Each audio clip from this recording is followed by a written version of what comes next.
By the time Jonah Keller walked out of Black Creek Correctional Center, the first thing he did was not smile. He stopped beyond the gate in the Alabama heat, holding a paper bag and a court order that said what his mother had died trying to prove.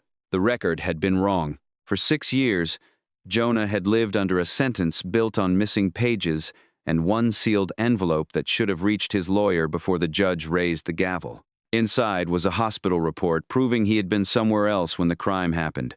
It had been filed. It had been stamped. Then it had disappeared. By the time the truth came out, Elaine Keller was buried at Mercy Ridge Cemetery.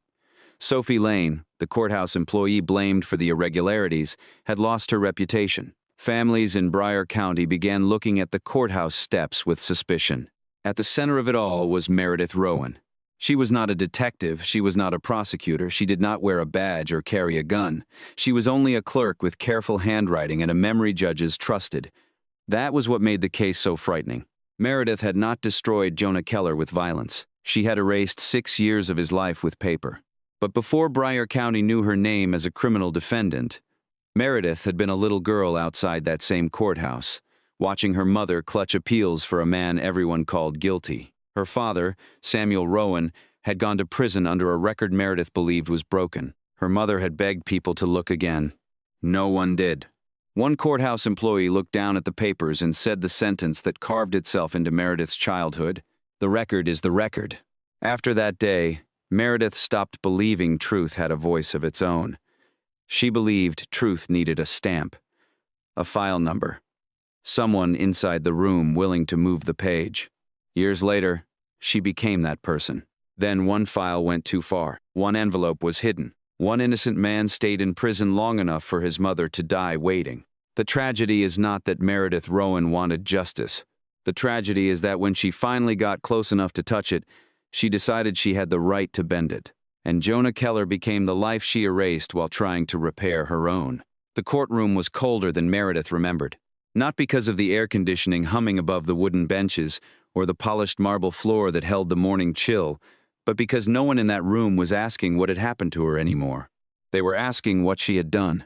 Meredith Rowan sat at the defense table with both hands folded in front of her, the same hands that had spent years sorting motions, stamping copies, sliding folders into drawers, and touching other people's lives as if they were only pages. Her attorney had spoken about her childhood. He had spoken about Samuel Rowan, about the old conviction, about the house where shame sat at the kitchen table like a fourth person. He had said Meredith was shaped by a system that failed her family long before she ever failed Jonah Keller. All of that was true, and none of it gave Jonah back 6 years. He sat 2 rows behind the prosecutor, wearing a gray suit that did not quite fit his shoulders. Someone had bought it for the hearing. Meredith could tell by the crease still sharp along the sleeve. Jonah did not look angry. That almost made it worse. Anger would have given her somewhere to place her guilt. Instead, he looked emptied out, as if the years had not passed through him but been carved out and carried away. Beside him was an empty space where Elaine Keller should have been. Sophie Lane sat farther back, near the aisle. She had cut her hair shorter since Meredith last saw her in the courthouse records office. She kept her eyes on the judge, not on Meredith. Once, Sophie had followed Meredith through those narrow file rooms with a notebook in her hand, writing down everything Meredith taught her. How to catch a wrong date, how to check a seal, how to make sure poor people did not lose their cases just because they did not know which window to stand in. Now Sophie would not even look at her. Judge Marion Locke read slowly. She had always read slowly. Even years before, when Meredith was only a clerk, Locke had treated every sentence like it might matter to someone who had nothing else left. "You were not sentenced today because you wanted justice for your father," the judge said. "You were sentenced because you decided your pain gave you permission to delay justice for someone else." Meredith lowered her eyes. For a moment, the room blurred, and the courthouse changed shape in her memory. She was 8 years old again, standing outside the old Bryan County courthouse with her mother's hand wrapped too tightly around hers. Caroline Rowan held a folder against her chest, as if pressure alone could keep hope from falling out. The folder was soft at the corners from being opened too many times. Inside were copies of appeals, letters, witness statements, notes written in blue ink, and one photograph of Samuel Rowan before prison had turned his face hollow. Meredith remembered the heat rising from the courthouse steps. She remembered her mother's Sunday shoes, scuffed at the toes because Carolyn had walked from one office to another all morning. She remembered adults lowering their voices when they saw the last name on the papers. Rowan? That name did not sound like a family in Bryan County. It sounded like a warning. Caroline had tried to explain that something in Samuel's file did not match. That a time had been written wrong. That a statement had changed between one copy and another. She did not know the legal words. She only knew her husband had gone away under a version of events that did not sit straight in her hands. The clerk behind the counter did not yell. That was what Meredith remembered most. The woman sounded almost kind, which made the refusal feel cleaner, harder to fight. "Ma'am, the record is the record." Caroline stood very still. Meredith looked from her mother's face to the folder, and something inside her learned the wrong lesson. She did not learn that truth needed patience. She did not learn that justice needed witnesses, lawyers, time, and courage. She learned that truth was helpless unless someone inside the building agreed to carry it. Years later, Meredith would become the person inside the building, and by then, she would know exactly how much a page could weigh. After Samuel Rowan went to prison, the Rowan house did not fall apart all at once. It stayed standing. That was the cruel part. The porch still leaned toward the red dirt road outside Briar Creek. The kitchen sink still knocked whenever Caroline turned on the hot water. Samuel's work boots stayed by the back door for 3 months because no one could bring themselves to move them. From the outside, it looked like a poor family waiting for a man to come home from a long shift. But inside, every object had changed meaning. The empty chair at the table was where people stopped looking when they came by with casseroles. The toolbox in the shed was proof that Samuel had once fixed tractors for men who now crossed the street to avoid his wife. Even the mailbox became something Meredith feared, because every envelope seemed to carry another bill, another denial, or another official phrase that made her mother sit down before opening it. Meredith was young enough to sleep with the hallway light on, but old enough to understand that grown-ups could decide what a family was allowed to be. Before the conviction, Samuel fixed machines, Caroline took in sewing, and the Rowans were poor but respectable. After the trial, respect disappeared faster than money. At school, Meredith learned how a last name could enter a room before she did.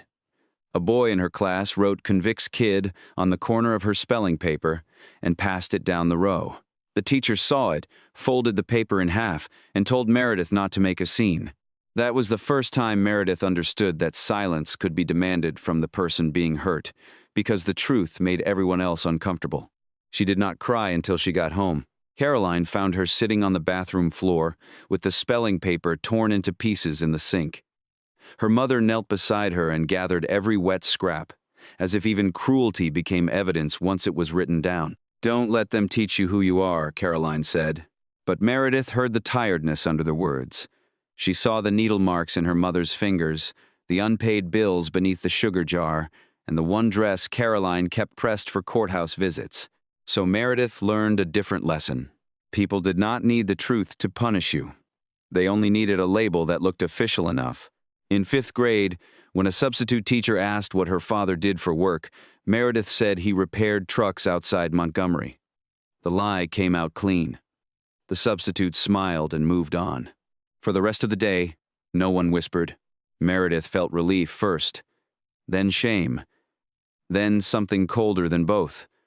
She realized a false sentence could protect her if she placed it carefully enough. One altered fact could change the way people looked at her. That was her first small fall, though no one called it that. It looked like a child surviving. At home, Caroline kept Samuel's case in a shoebox under her bed. The box had once held church shoes.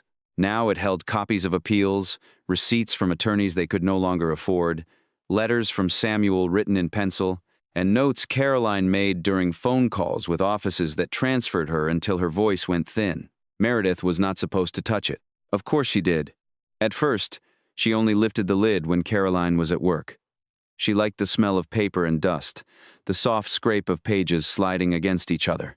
She could not understand most of the legal language, but she understood dates. She understood names. She understood that some pages had stamps and some did not, and the stamped pages seemed to matter more, even when the unstamped ones sounded more human. Samuel's letters were different. He never wrote like an innocent man begging to be believed. He wrote like a father trying not to make his daughter carry more than she already did. He asked about school. He told her to help her mother. He told her not to grow hard. That part angered Meredith most, because softness had not saved him. One afternoon, Caroline brought Meredith to visit Samuel at the state prison. Samuel looked thinner than the photograph in the shoebox. He smiled when he saw her, and for a moment Meredith almost ran to him. Then she noticed the other families, the hard chairs, the vending machines humming against the wall, the way every laugh sounded watched. Her father held her hands across the table and said, "You keep your head up, Mer." She wanted to ask him if he was afraid.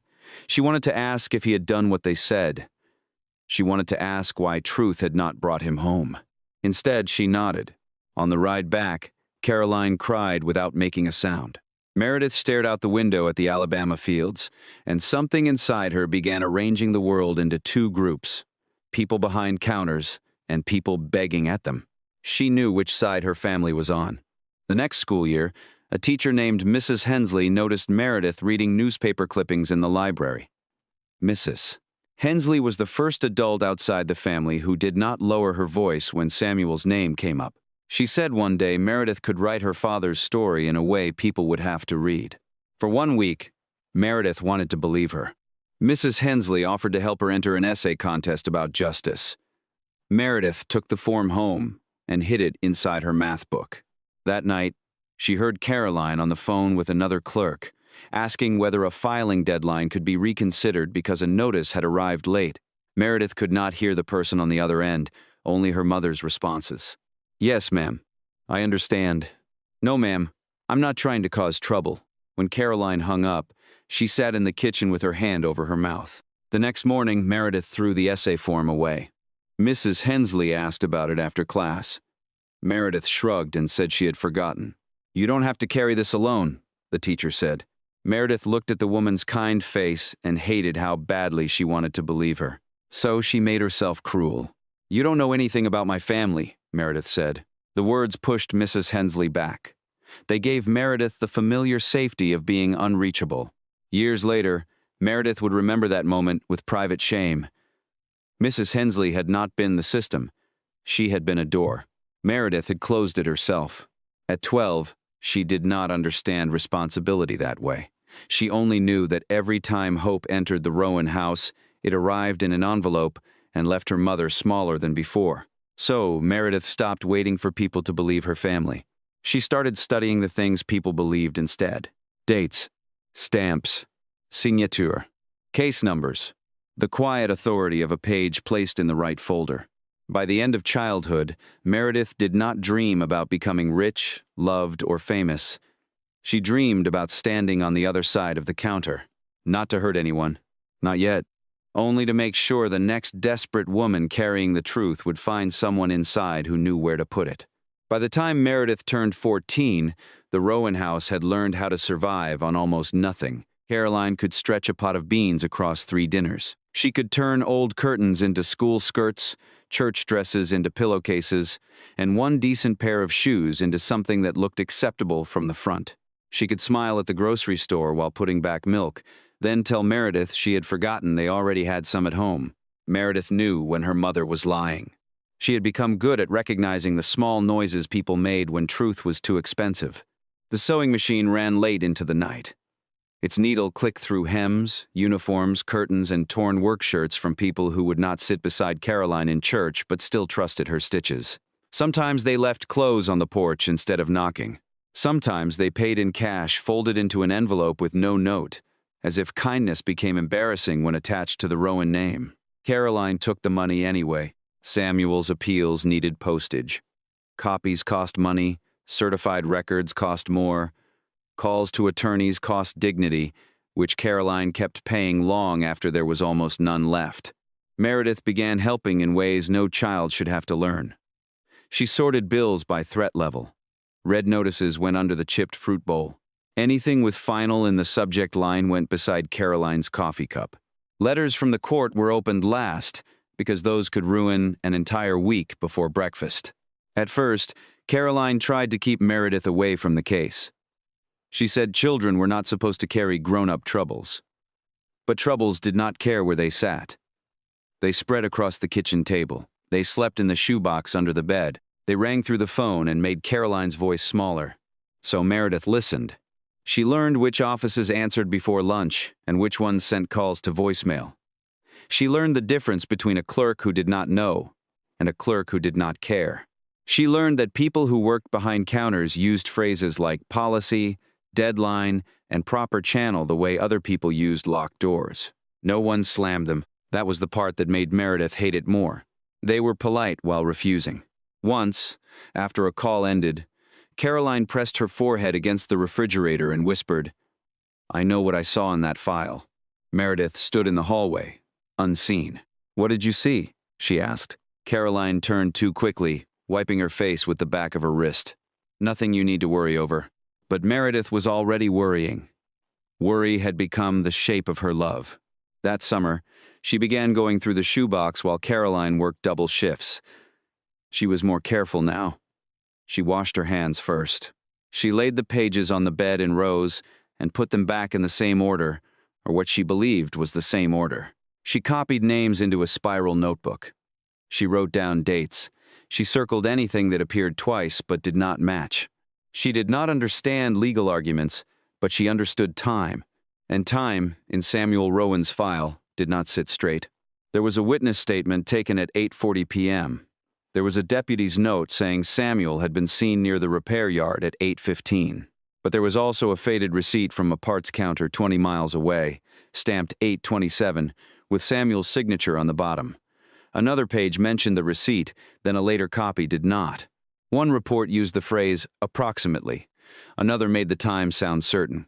Meredith stared at those pages until the numbers began to feel alive. She did not think she had solved her father's case. She was not foolish enough for that. But she knew enough to understand that something had been made cleaner on paper than it had been in life. When Caroline came home, Meredith had the pages spread across the kitchen table. For 1 second, her mother looked frightened. Then she saw the receipt. Caroline sat down slowly, as if her knees had forgotten their job. Meredith explained the times. She spoke too fast, pointing from one page to another, her voice rising with a hope that scared both of them. Caroline did not smile. She cried, not loudly. Not the way people cry when they are surprised. She cried like someone who had been holding a door shut for years and suddenly felt it move. The next morning, they went back to the courthouse. Caroline wore the pressed blue dress.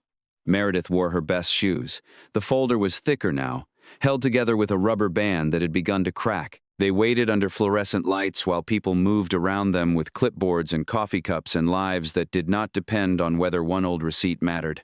When their turn came, Caroline tried to explain. She had rehearsed in the car. Meredith had written notes for her in careful block letters. Receipt, time mismatch, missing reference, request for review. The woman behind the counter listened, then asked for the case number. Caroline gave it. The woman typed. Her nails clicked softly against the keys. Then came the words Meredith would remember almost as sharply as the first wound, though they were different words this time. This would have needed to be raised in the proper filing window. Caroline blinked. But we didn't have this copy then. You would need certification. I can get that, and the motion would need to come through counsel. We can't afford counsel. The woman's face did not change. I'm sorry. Meredith felt something harden in her chest. Sorry was what people said when they wanted to sound human while doing nothing. Caroline tried again. Her voice broke on the second sentence. She said there had been a mistake. She said her husband was still in prison. She said a stamped receipt should matter if it proved the record might be wrong. The woman lowered her voice. Not cruelly. That was always the worst part. Ma'am, I can't give legal advice. I can only tell you what the court can accept. What the court can accept. Not what happened. Not what was true. Only what could be accepted. On the ride home, Caroline held the folder in her lap with both hands. Meredith watched her mother's thumb rub the corner of the receipt until the paper bent. They didn't even look, Meredith said. Caroline stared through the windshield. They looked at what they were allowed to look at. That answer broke something in Meredith more cleanly than anger would have, because it meant even good people could become useless if the rules told them to be. That night, while Caroline slept, Meredith took the receipt from the folder and made 3 copies at the public library. She used coins from a jar by the washing machine. She hid 1 copy inside a dictionary, 1 behind the loose lining of her backpack, and 1 in an envelope she addressed to an attorney whose name she found in an old newspaper clipping. She did not tell Caroline. She knew her mother would say not to make things worse. She knew Caroline would worry that a wrong move could damage whatever fragile chance remained. Meredith understood that fear. She ignored it. For the first time, she did not simply study the record. She moved a piece of it. The envelope came back 3 weeks later, stamped undeliverable. The attorney had retired. Caroline found it before Meredith did. She stood in the kitchen holding the returned letter, and for once she did not look tired. She looked afraid. "Meredith," she said quietly, "you cannot start sending things without telling me. I was trying to help. You could hurt your father's case. They're already hurting it. You don't understand enough." Meredith heard the fear. She heard the love underneath it. But louder than both was the memory of the woman at the counter saying what the court could accept. "I understand they don't care unless the paper lands on the right desk," Meredith said. Caroline slapped her. The sound stunned them both. It was not hard enough to leave a mark, but it ended something. Caroline reached for Meredith immediately. Sorry, before the girl even stepped back. Meredith did step back. After that, they apologized around each other without saying the words. Caroline made breakfast. Meredith washed dishes. The shoebox went from under the bed to the top shelf of the closet, but Meredith had already copied enough. She carried the dates in her head. She carried the receipt number like scripture. She carried the knowledge that a truth could exist, could sit in a folder, could have ink and a signature and a timestamp, and still be refused because it arrived in the wrong shape. By 16, Meredith no longer thought of the courthouse as a place where justice lived. She thought of it as a machine, and machines did not care who they crushed. They only responded to the hands trained to operate them. Meredith Rowan was 22 when she first sat behind the counter. On paper, it was not a powerful job. She was a temporary records assistant at Bryan County Courthouse, hired for 6 months because 2 clerks had retired and 1 had gone on medical leave. Her name tag was plastic. Her desk was narrow, her chair squeaked, but the first morning she unlocked a file drawer with a county-issued key, Meredith had to stop breathing for a second. The drawer opened for her. For most of her life, she had stood on the other side of counters, watching her mother beg people to look again. Now Meredith was inside one of those rooms, holding folders that belonged to other desperate families. She told herself she would be different.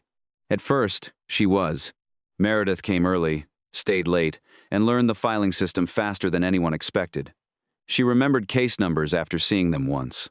She caught misspelled names, wrong dates, and envelopes placed in the wrong stack. She did not sigh when people came to the counter confused or angry. She knew what it cost to stand there. An old man came in with 3 forms clipped together in the wrong order. Meredith rearranged the pages, pointed to the missing signature line, and told him which window he needed next. He thanked her twice. That night, Meredith thought about him longer than she expected. She had done almost nothing. But almost nothing, given at the right moment, could keep a person from losing everything. For a while, that was enough. Judge Marion Locke noticed her when a stack of motions went missing between offices. Meredith found them before lunch because she remembered the envelope color did not match the department it had been sent to. Locke called her into chambers afterward. Meredith expected correction. Instead, the judge said, "You read a file like it's speaking." Locke was not warm in any easy way, but she was fair.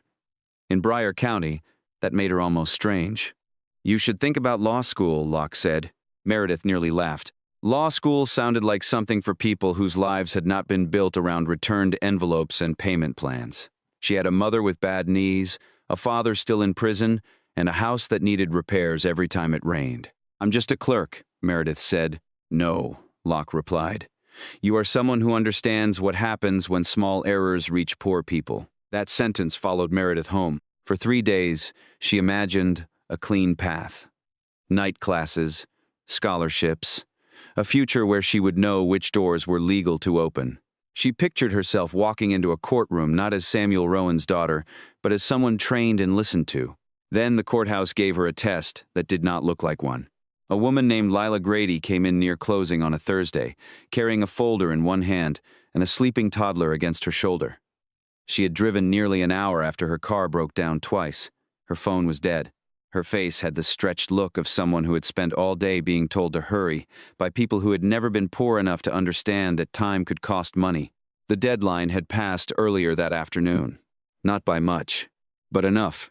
Lila kept saying she had tried to get there. She had the papers. She had called in the morning. Someone had told her to come before the office closed. The clerk beside Meredith explained the rule in a tired voice. Lila's toddler woke and began to cry. Meredith looked at the folder, then at the clock, then at the woman's hands gripping the counter. She heard Caroline's voice from years before. They didn't even look. Meredith knew what she was supposed to do. The file could not be accepted that way. Lila could seek advice elsewhere. Lila could try another motion. She could do all the things poor people were told to do when the real answer was no. Meredith also knew what would happen if she followed the rule. By Monday, some door would close, not because anyone had weighed the truth, because a car had failed, a child had cried, and the office clock had moved faster than Lila's life allowed. So Meredith made a choice.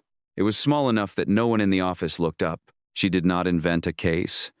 She did not create a story. She only adjusted the handling of the file so it would be treated as if it had arrived before the window closed. Her pulse beat in her throat the entire time. When Lila left, she cried with relief in the hallway. Meredith stood behind the counter, feeling both sick and clean. That was the danger of it. If harm had followed immediately, Meredith might have stopped. If Judge Locke had appeared in the doorway, she might have understood the line she had crossed.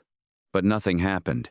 A few weeks later, Meredith heard that Lila's case had moved forward. Not won, not solved, just allowed to breathe.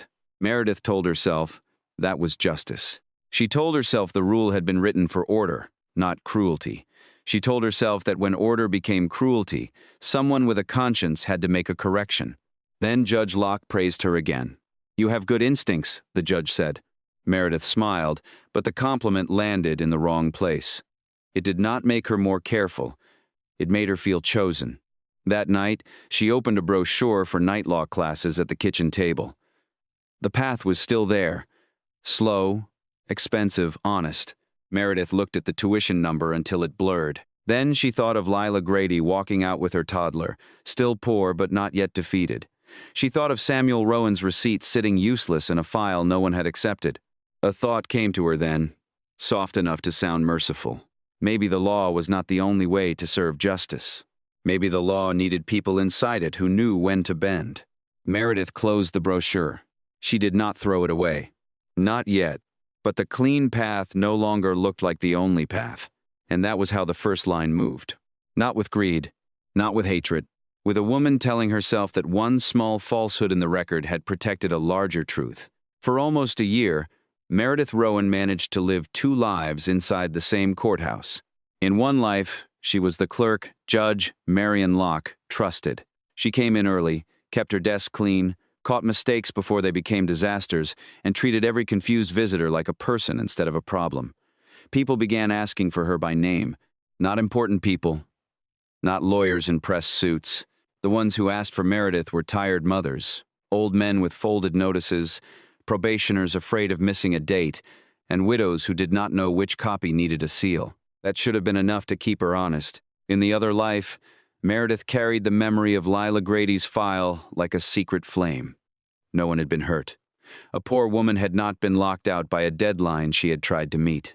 The world had not ended because Meredith adjusted one small piece of paper. The more good she did at the counter, the easier it became to believe she had not crossed a line.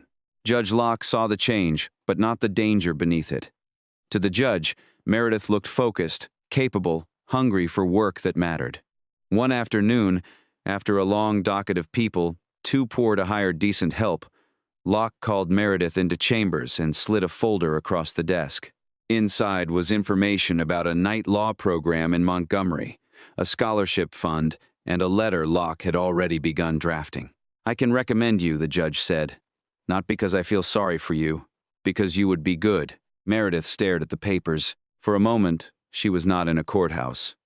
She was in a future she had never allowed herself to want. A classroom. A casebook. Her name spoken without pity. A path where she could learn the rules well enough to fight inside them, not around them. Locke leaned back. It will be slow. Meredith almost smiled. Everything honest is slow. The judge did not laugh. Sometimes slow is what keeps us from becoming the thing we're trying to correct. Meredith should have remembered that sentence longer than she did. She took the folder home and placed it on the kitchen table. Caroline touched the scholarship page as if it were fragile. Her mother's hands had grown stiff from years of sewing and cleaning offices.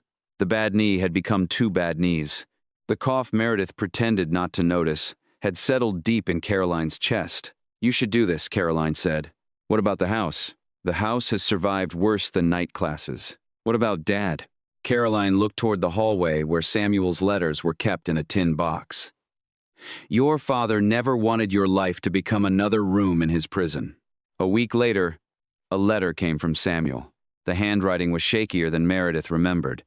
He wrote that he was proud of her. He wrote that if law school opened, she should walk through. He wrote that some doors did not stay open forever. Then came the sentence Meredith could not forgive. If clearing my name costs you your life, then leave my name where it is. She read it 3 times. Caroline cried when she saw it. Meredith did not. Her grief came out as anger. To her, Samuel's words did not sound like love. They sounded like surrender. Like the courthouse had finally taught even him to stop asking. Like the record had won so completely that the man inside it had begun protecting the lie that held him. The clean door was open, but Meredith could already feel herself turning from it. The turn became sharper 2 months later, during an archive transfer in the basement records room. Old boxes had been moved from a storage annex after a leak, and Meredith was assigned to help sort them. Most were dull. Tax disputes, property fights, probate files brittle at the edges. Then she saw the name. Wayne Kincaid. It was printed on a witness routing sheet from the year Samuel Rowan was arrested. Back then, Kincaid had been a young deputy. In the present, he was a respected former lawman, a security consultant, a church usher, the kind of man people greeted warmly at football games and charity dinners. Meredith had heard his name before, always in fragments from Caroline's tired voice. A deputy who handled one statement. A deputy who was there when a time changed. A deputy who remembered less every year. Now his signature sat in front of her. Neat. Blue ink. Untouched by shame. Meredith felt the room narrow. For years, she had told herself the system was faceless. Too big to hate, too cold to hold accountable. But here was a face. A name. A man who had walked out of the past clean, while Samuel Rowan grew old behind bars. She should have taken the file to Judge Locke. She should have asked what could be done properly. Instead, Meredith copied the routing number into her notebook and returned the folder to the box. That was the choice, not the crime yet, not the sealed envelope, not Jonah Keller. Just a quiet decision to separate her private wound from the rules she had sworn to respect, and then use one to guide the other. At first, she only searched when she had a reason. Cases involving Kincaid's old department, property disputes tied to his clients, old files where his name appeared in the paperwork. Each search was small enough to excuse. I'm just understanding the past. I'm just looking for what they buried. I'm just doing what no one did for my mother.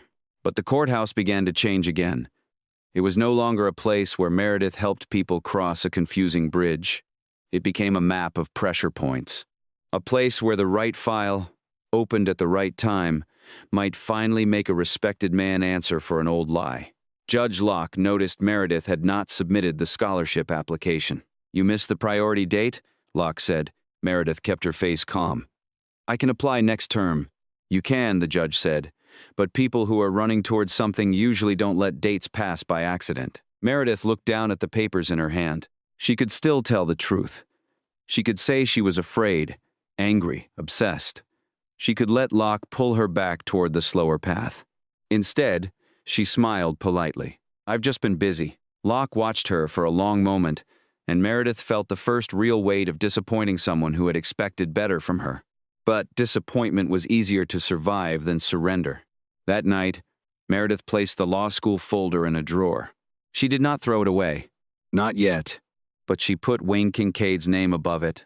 Jonah Keller entered Meredith Rowan's life as a name on a docket. That was how most people entered the courthouse at first. Not as sons, not as brothers, not as men with childhood bedrooms and mothers who still saved their school pictures, but as names typed beside charges, dates, judges, and attorney assignments. Keller, Jonah Marcus. Meredith noticed him because the file moved badly from the beginning. A notice had been sent to the wrong apartment number. A signature page had been scanned crooked.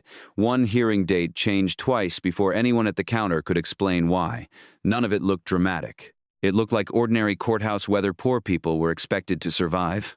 Jonah was 28 then, thin from stress. With work boots still dusted from a roofing job he had lost the week he was arrested. He had a minor record from years earlier, the kind of mistake that followed a man long after he stopped making it.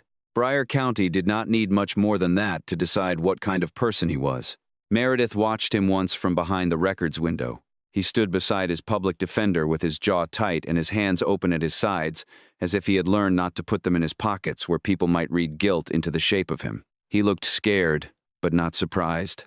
That bothered Meredith most. It was one thing to see a person afraid of losing his life. It was another to see that he had expected the world to take it. Then his mother came in. Elaine Keller was small, direct, and dressed like a woman who still believed respect could be shown through pressed fabric. She carried a folder with Jonah's name written on the tab in black marker. The folder was not thick yet. It would become thick. Meredith knew that before Elaine did. "Miss Rowan?" Elaine asked the first time, reading Meredith's name tag. "They told me you know where things go." For most of Meredith's life, that was all she had wanted someone inside a courthouse to be. A person who knew where the truth was supposed to go and cared enough to put it there. She helped Elaine find the right window. She explained which copy needed the seal. She did not promise anything.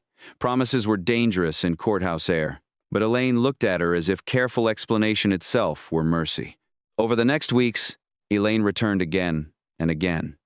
She brought receipts from Jonah's work, phone records, names of people who might remember where he had been. Some of it mattered. Some of it did not. All of it came from a mother trying to build a bridge to a son the county had already begun moving away from her. Meredith should have felt only compassion. At first, she did. Then Wayne Kincaid's name appeared. It was not bold or obvious. It came through a security contract tied to one of the businesses connected to the case, then through an old department contact, then through a note copied from a retired deputy's statement. The connection was indirect enough that another clerk might have missed it. Meredith did not miss Kincaid anymore. The moment she saw his name, Jonah Keller stopped being only Jonah Keller. He became a door. That was the first moral injury Meredith committed against him. Before she hid anything, before the sealed envelope, before 6 years could be counted in birthdays and empty holidays, she changed what Jonah was inside her mind. A frightened man became leverage. A son became a pathway back to Samuel Rowan's file. A few days later, the envelope arrived from Bryan County Hospital. It was sealed, marked for routing, and logged among other records connected to Jonah's defense review. Meredith carried it to the back room with the rest of the afternoon intake, telling herself she was only doing her job. But she knew. Some documents had weight before anyone read them. This one did. When the report surfaced in the system summary, Meredith saw the timestamp. She saw the hospital location. She understood enough to know that the document could disturb the timeline prosecutors were building. It might not save Jonah by itself. Courtrooms were never that simple. But it belonged with his lawyer. It belonged in the open. Meredith stood in the file room with the envelope in her hand and heard two voices inside her. One was Caroline's voice saying, "Don't make things worse." The other was her own, harder now, saying, "If this moves too soon, Kincaid disappears again." Because if Jonah's case collapsed quickly, the people around Wayne Kincaid might close ranks. The old names might never be questioned. The door might shut before Meredith could force anyone to look backward. So she did what people do when they are about to choose wrong and still want to recognize themselves afterward. She changed the name of the sin. She did not call it hiding. She called it holding, just for a few days, just until she understood the connections. Just until she could make the report serve more than one man. The envelope went into a drawer where it did not belong. Meredith locked it and stood very still. No one saw her. No alarm sounded. The courthouse kept breathing around her. Phones ringing, printers warming, shoes crossing tile. That was how easy it was. Later that afternoon, Elaine Keller came to the counter with a new list of questions. She looked tired but hopeful, the dangerous kind of hopeful that still believed effort could change an outcome. They said something came from the hospital, Elaine said. Do you know if that's true? Meredith felt the key in her pocket. She could have turned around. She could have opened the drawer. She could have ended the lie before it became a life. Instead, she looked at Elaine Keller's face and chose the sentence that would let her survive the next 10 seconds. I haven't seen anything cleared for release yet. It was not exactly a lie in the shape she gave it. That made it worse. Meredith had learned enough courthouse language to make deception sound like procedure. Elaine nodded slowly. If you do, you'll tell me? Meredith's throat tightened. Yes, she said, and she hated herself as soon as the word left her mouth. For the rest of the day, she worked with perfect care. That was another way guilt disguised itself in her. She fixed a wrong mailing label. She found a missing receipt in a civil case. She walked an elderly man to the correct office instead of pointing. Each small kindness told her she had not become cruel. But kindness in one direction does not erase betrayal in another. That night, Meredith sat in her car outside the courthouse long after the parking lot emptied. She imagined taking the envelope back in the morning. She imagined placing it where it belonged and accepting whatever questions followed. Then she imagined Wayne Kincaid smiling at a church fundraiser, clean and untouched, while Samuel Rowan grew older under a record no one would reopen. Meredith started the engine. By morning, the envelope was still in the wrong drawer, and Jonah Keller's time kept moving without him. Jonah Keller was sentenced on a rainy Tuesday in November. Meredith was not in the courtroom when the judge read the years aloud. She did not have to be. Courthouses carried bad news through walls. It moved in the low voices of attorneys, in the way clerks stopped laughing when a family passed, in the silence that followed a mother walking out with one hand pressed to her chest. Elaine Keller came through the records hallway 20 minutes later. She did not cry the way Meredith expected. She walked slowly, almost carefully, as if any sudden movement might make the sentence more real. Her folder was clutched against her coat. The black marker on the tab had begun to fade from being handled too often. Meredith saw her from behind the counter and felt the key to the wrong drawer like a burn in her pocket. For one wild second, she imagined calling Elaine back. Wait, there is something. I should have given it to you. But Elaine turned toward the exit before Meredith could move. And Meredith let the moment pass because letting moments pass had become easier than choosing the truth inside them. That night, she drove home under a sky the color of wet ash. Caroline was asleep when she arrived. Meredith sat at the kitchen table and placed both hands flat on the wood, the way her mother used to do when she was trying not to fall apart. She told herself Jonah's case was not over. Appeals existed, reviews existed. The report had not been destroyed. It was only delayed. A delay could be corrected. A delay could be explained. A delay, if used properly, might still open a door to Wayne Kincaid and the old network of men who had helped bury Samuel Rowan's truth. It was a terrible kind of comfort. It let her sleep. In the months after Jonah's sentencing, Meredith became better at her job than ever. That was not an accident. Guilt made her precise. She checked every stamp twice. She caught small errors before anyone else saw them. She helped people who would never know that one man was sitting in prison because she had decided his truth could wait. A widow's notice was almost sent to the wrong county. Meredith caught it. A probationer came in shaking because he could not read the date on his paper. Meredith walked him to the right room. A grandmother nearly missed a filing because the form had been updated online and no one had told her. Meredith found the older version and made sure the clerk accepted the correction. Each act of usefulness built a wall around the things she had done. She needed that wall. She needed proof that she was not cruel. People began to trust her more. Attorneys asked whether Meredith had seen a missing record before they asked anyone else. Deputies nodded to her. Clerks from other departments joked that if a file had a pulse, Meredith could find it. And every compliment fed the part of her that had begun to confuse being needed with being right. Judge Locke praised her in careful ways, never too much, but enough. "You have a gift for seeing where people fall through," the judge said one afternoon. Meredith wanted to answer honestly. "Sometimes I choose who falls." Instead, she said, "I just try to keep things from getting lost." The lie sounded noble because it used true words. Then Sophie Lane arrived. She was 24, newly hired, with clean shoes, nervous hands, and a notebook she carried everywhere. She had grown up 2 counties over and spoke about the courthouse the way Meredith once had, as if the building could still be made fair by people who cared enough. On Sophie's first morning, the office manager assigned her to Meredith. "Teach her your system," he said. Meredith nearly refused. Then Sophie smiled at her with open relief, and Meredith felt a sharp, unwanted tenderness. Sophie reminded her of the clean path she had closed in a drawer with the law school brochure.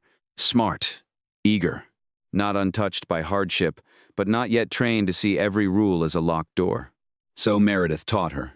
She showed Sophie how to read a docket without getting lost in the abbreviations. She showed her which forms confused people most often, which windows sent poor families in circles, and which attorneys returned calls only when someone from the courthouse used the right tone.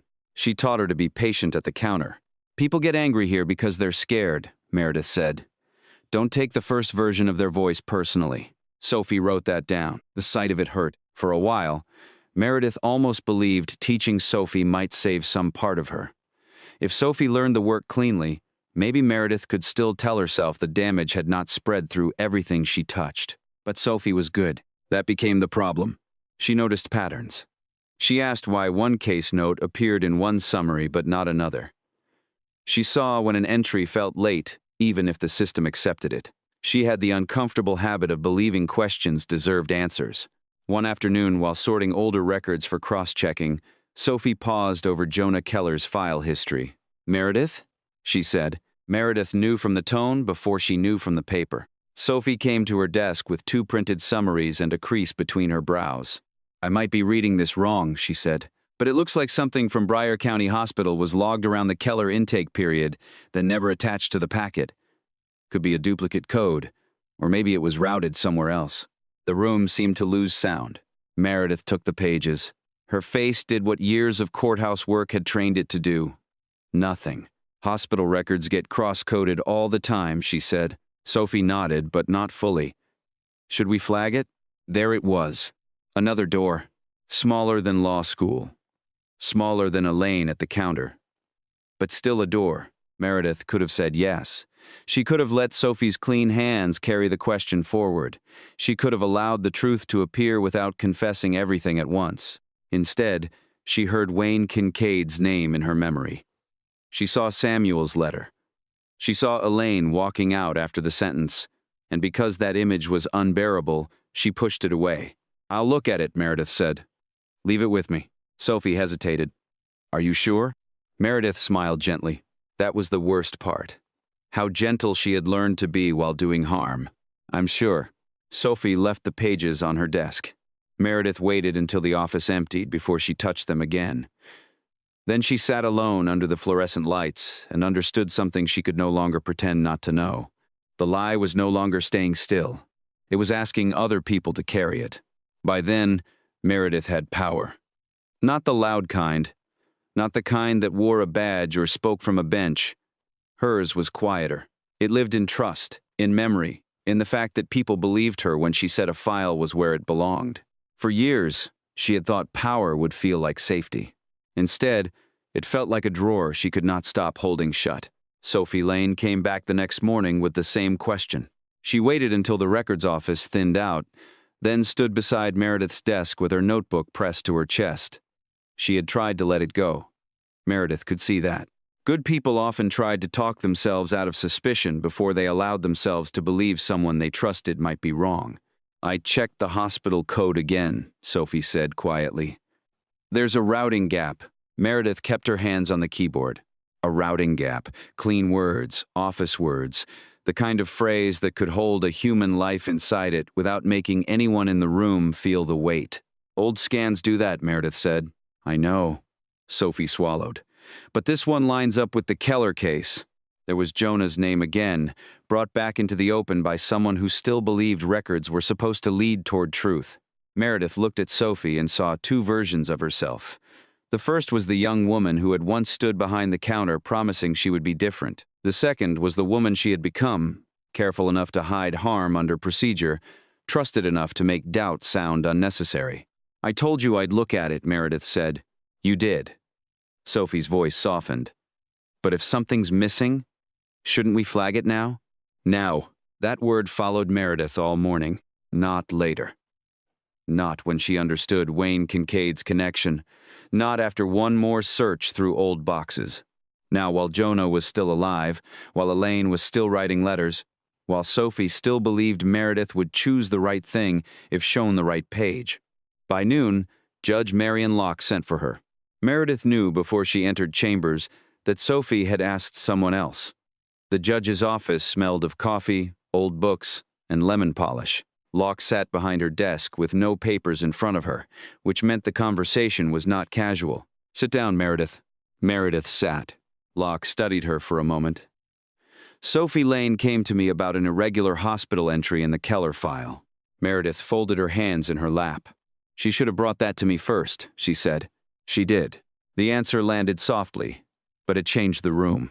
Locke leaned forward. "And now I'm bringing it to you. Is there something I need to know?" There it was again. A door. No shouting, no accusation, no handcuffs.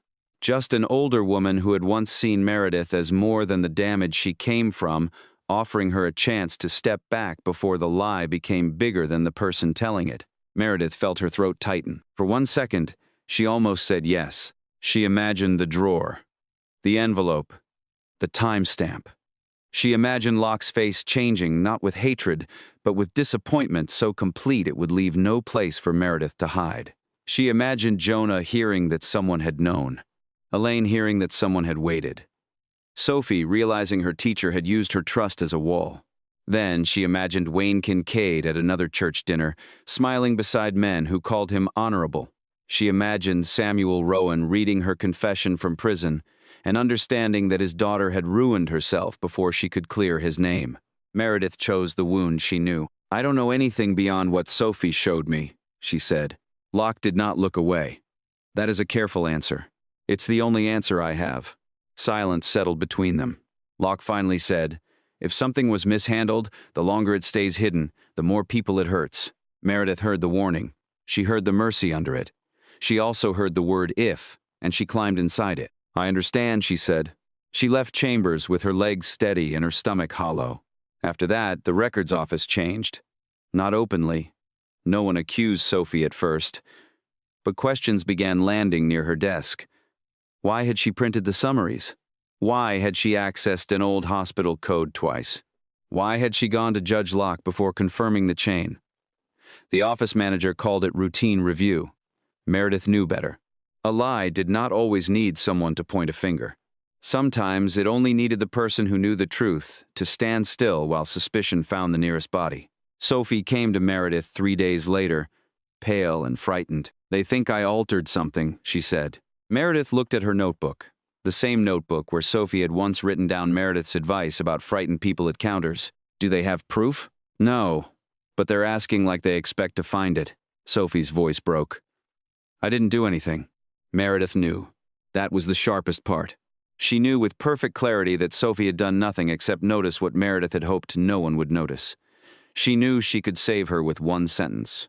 She could walk to Judge Locke's chambers, open the drawer, and say the words that would end one lie before it consumed another innocent person. Instead, Meredith reached for Sophie's hand. "You need to stay calm," she said. "Answer only what they ask. Don't volunteer guesses." Sophie stared at her. "You believe me, right?" The question split Meredith down the center. "Yes," she said. It was the truth. It was also useless.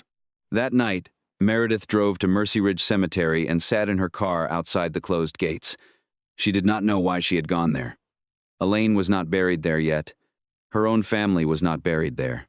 Maybe she wanted to be near a place where consequences had names carved into stone. Rain moved across the windshield in thin lines.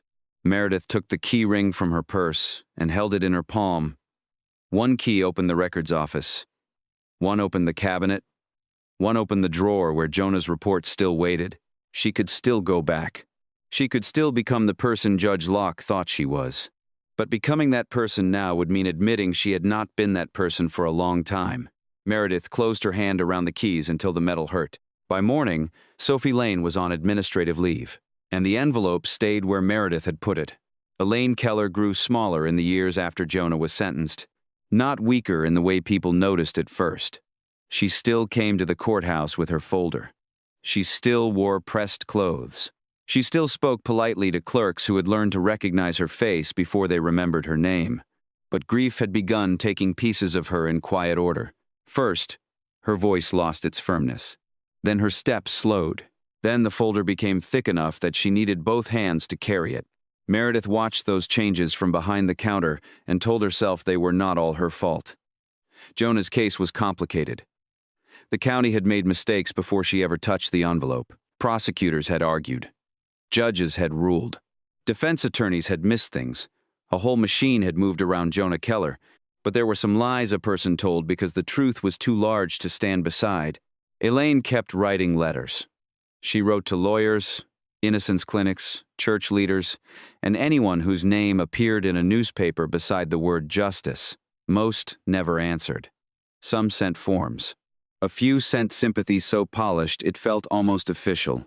Every few months, Elaine came to ask whether anything new had appeared. Meredith learned to dread the question. Not because Elaine shouted, she never did. Not because she accused, she did not know enough yet. Meredith dreaded her because Elaine still looked at her like someone who might help. One winter afternoon, Elaine arrived without the folder. That frightened Meredith more than all the folders had. Elaine stood near the counter in a brown coat, one hand resting against the edge as if balance had become something she had to borrow from furniture. Her hair was thinner. Her face had changed in that particular way people change when they have been living for one purpose too long. "Miss Rowan," she said. Meredith came around the counter before she could stop herself. "Mrs. Keller, do you need to sit down?" Elaine gave a small smile. "I'm tired, not helpless." The words were gentle, but Meredith felt corrected. They stood in the side hallway where the vending machines hummed and courthouse traffic moved past them in fragments. Elaine looked toward the records office, then at Meredith. "I keep thinking," Elaine said, "that there's a piece of paper somewhere with my son's life on it." Meredith felt the floor tilt. Elaine continued, not knowing she had already found the center of the wound. "Maybe I'm foolish. Maybe mothers have to be foolish, or they couldn't keep breathing. But I know Jonah. I know when he lies. I know when he's scared. And I know he didn't do what they said." Meredith could not answer. "People tell me the courts have spoken," Elaine said. "They tell me the file is closed unless something proper comes through." Proper. That word follows me everywhere. She looked at Meredith then, and for the first time there was no pleading in her eyes. Only recognition. "I heard about your father," Elaine said. Meredith went still. "I'm sorry," Elaine continued. "I don't say that to wound you. I say it because I thought you would understand what it does to a family when a record becomes stronger than the truth." The hallway seemed to narrow around them. Meredith remembered Caroline in the blue dress, the folder against her chest, the clerk behind the counter, the sentence that had split childhood from everything after it. Elaine's voice dropped. "But sometimes, when you speak to me, you sound just like the people who told your mother the record was the record." Meredith did not move. No one had ever struck her with words so cleanly. For years, she had built her life around the belief that she was different from the people who failed Caroline. She cared. She remembered faces. She walked old men to the right office. She did not laugh at frightened mothers. She knew the human cost of a missing page. And still, Elaine was right. Meredith had become the woman inside the building, standing between a mother and the paper that could help her son. The last door opened then. Not law school. Not Judge Locke's warning. Not Sophie's question. This was smaller and larger than all of them. One grieving mother looking at Meredith and naming the truth. Meredith could have gone to the drawer that day. She could have taken the envelope to Locke. She could have destroyed herself before the lie finished destroying everyone else. It would not have given Jonah back the years already gone, but it might have given him his mother while she was still alive. Instead, Meredith did what she had learned to do when shame became unbearable. She made the future responsible for the present. "I'll look again," she said. Elaine nodded, but something in her face closed. Not anger. Worse. Understanding. 3 weeks later, Elaine Keller died before sunrise in the small house where Jonah's room had remained untouched. The news reached the courthouse before noon. Someone said it softly near the copier. Someone else mentioned the funeral would be at Mercy Ridge. Meredith stood in the records office with a file in her hand and felt no surprise at all, only the terrible absence of surprise. That night, she drove to the cemetery and did not get out of the car. Rain blurred the stones. Her headlights rested on rows of names she could not read. Somewhere beyond the dark, a grave would soon hold the woman who had waited for a son Meredith could have helped sooner. Meredith cried then. She cried hard enough that her chest hurt. But grief, like regret, had arrived after the damage had learned how to live without her permission. The next morning, she went back to work. That was the point of no return. Not because she felt nothing, because she felt it, understood it, and still chose to keep the drawer closed. What Meredith did not know was that the truth had already found another route. Public Defender Nora Whitcomb had requested hospital archives outside the courthouse chain. A duplicate intake record existed where Meredith had no key, no drawer, and no careful sentence to hide behind. The paper was coming. This time, not through her. The duplicate record did not look like justice when Nora Whitcomb found it. It looked like ordinary paper. A hospital intake form. A timestamp. A wrist injury noted in clinical language. A location that placed Jonah Keller under fluorescent lights miles away from the story Bryan County had built around him. Nora had requested it from outside the courthouse chain, not because she knew Meredith Rowan had hidden anything, but because years of public defense had taught her a hard lesson. When one room goes silent, ask another room for the same truth. The answer arrived in a faxed copy first, then in certified form, then in a motion that no one in Bryan County could politely misplace. After that, the courthouse changed its voice. People who had once spoken about Jonah as if guilt were settled began using softer phrases: procedural concern, material omission, review pending. Meredith heard them from behind the same counter where Elaine Keller had once stood. Each phrase sounded like someone dressing a wound after letting it bleed for years. Jonah did not walk free the next day. Real life was not merciful enough for that. There were hearings, filings, questions, and men in suits explaining why a mistake so large could still take time to correct. But the center had cracked. The record that held Jonah had finally turned against itself. Sophie Lane was cleared before Meredith was arrested. Cleared did not mean restored. The county sent a letter. The office manager offered a stiff apology. A few coworkers called. Some cried. Some said they had always had doubts. Sophie listened to all of it with the tired face of someone learning that an apology can arrive too late to become repair. She had lost her job, her confidence, and the easy belief that truth, once noticed, would protect the person who noticed it. Judge Marion Locke took Meredith's confession without raising her voice.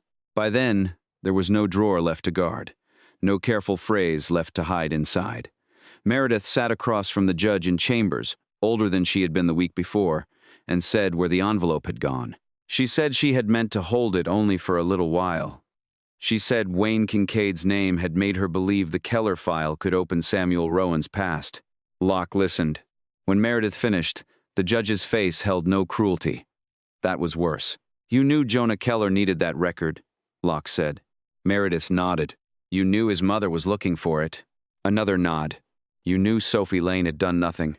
Meredith closed her eyes. Yes. That yes followed her into indictment, into trial, and finally into the sentencing hearing where this story had begun. Her attorney spoke of Samuel Rowan, Caroline, and the little girl raised in the shadow of a courthouse that had taught her to fear official paper. Those things were true. They mattered. Pain matters, even when it cannot excuse what pain becomes. But Jonah Keller mattered too. Elaine Keller mattered. Sophie Lane mattered. The years mattered. The judge who sentenced Meredith was not Locke. She had recused herself before the criminal case began. But Locke sat in the gallery beside Sophie, hands folded, face unreadable. Jonah sat 2 rows ahead. He had been released by then, though no one who saw him would mistake release for victory. The sentencing judge said Meredith was not being punished for loving her father or doubting an old conviction. She was being punished because she had decided one man's freedom could wait while she chased another man's truth. She had taken the very harm that broke her childhood and placed it inside another family's life. Meredith received a long prison sentence for obstruction of justice, tampering with court records, and causing grave harm to an innocent man's case. No one cheered. There are sentences that do not feel like endings. They only give a shape to damage already done. Months later, Jonah Keller stood in his childhood bedroom for the first time in 6 years. Elaine had kept it almost the same. The quilt was folded at the foot of the bed. His high school football photo sat on the dresser. A pair of work gloves he no longer remembered owning lay beside a small lamp. Dust had settled over everything his mother had preserved with such stubborn faith. Jonah touched the edge of the dresser and did not cry at first. Then he saw the stack of letters Elaine had written and never mailed because she had not known where Hope was supposed to go next. That was where he broke. People in Bryan County later said the Keller case changed things. New review procedures were announced. Records were audited. Training sessions were held. Officials used words like accountability and reform. Maybe some of it helped, but none of it gave Jonah back the years. None of it let Elaine see her son come home. None of it made Sophie the same woman she had been before she learned trust could be used against her. As for Samuel Rowan, his old case was eventually reviewed again. Some errors were acknowledged. Some questions reopened. But whatever truth emerged from that file could not save Meredith from the one that now carried her own name. In prison, Meredith sometimes received copies of legal papers from people who still believed she might understand what it meant to be trapped behind a bad record. She did understand. That was the tragedy. She understood the wound so deeply that she knew exactly where to place it in someone else. Understanding where Meredith Rowan's darkness began does not mean forgiving what it became, because the record had been wrong once. Then Meredith made it wrong again.